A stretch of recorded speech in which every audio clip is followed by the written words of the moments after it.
actually ordered Yes I Am Fabulous, but the eBay seller I bought it from accidentally sent me pink first, so I'm waiting for Fabulous to turn up.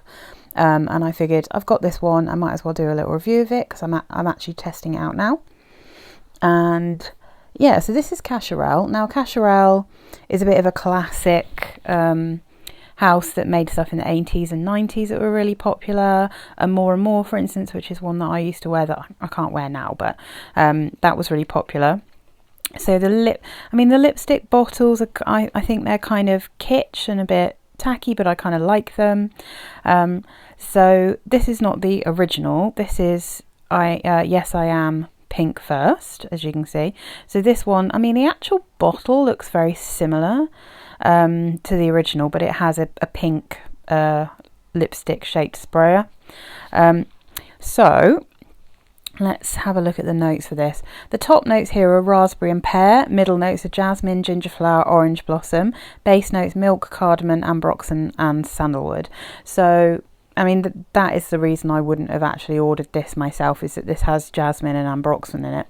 So despite the fact that the other notes are pretty cool, as I suspected, this one, it just doesn't quite work on me, and I do get the jasmine coming through as the sort of floral in it, which is always something that gives me a headache. Ambroxan very rarely smells good on my skin.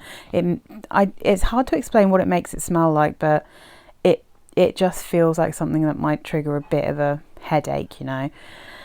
Now this, apart from that, I think is quite pretty, but it is very sweet, very sweet. It has a very sweet and jammy, extremely sugary raspberry, which I kind of like.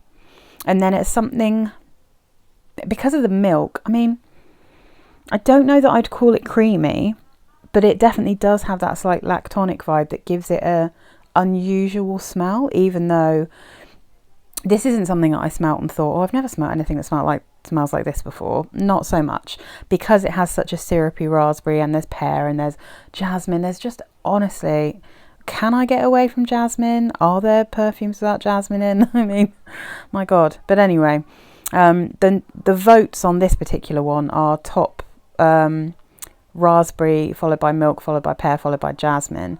So the sandalwood and orange blossom are right down the bottom. The cardamom and ginger, not so high in this, but I think you can smell it a bit more when you first spray it. And then for me, it becomes an incredibly sweet raspberry with a slight milkiness in there, and then quite a lot of jasmine. And the jasmine becomes more heady the longer you wear it, but I don't think you'd never smell this and think, oh, this is a jasmine perfume. You'd think it's a raspberry perfume. But yeah, it just doesn't necessarily work very well on my skin. But it was kind of fun to try this one, and I'm looking forward to trying Fabulous. I've actually ordered the original as well, just because I want to see what it smells like. Because I know there's a La Rive dupe of the original version, so that's always fun, because if I like the original version, it might be that I just decide to try the La Rive, because it's so cheap, you know. But these in themselves, these are not expensive perfumes. You can get the 30 mils of these for about 25 quid, so really not too bad. Not cheap, but very affordable, I'd say. And it's kind of strong. I don't think it's got massive projection, but it's quite strong, and it lasts for a good like 4 to 6 hours, I'd say, this easily, before it becomes like full skin scent. But yeah, it's very sweet. That's the main thing to say about this, is that it's incredibly sweet to me, but it's sweet in a way that's slightly interesting, if you see what I mean. So I do think it's kind of nice. If I could wear jasmine and ambroxan, I'd probably quite enjoy this one.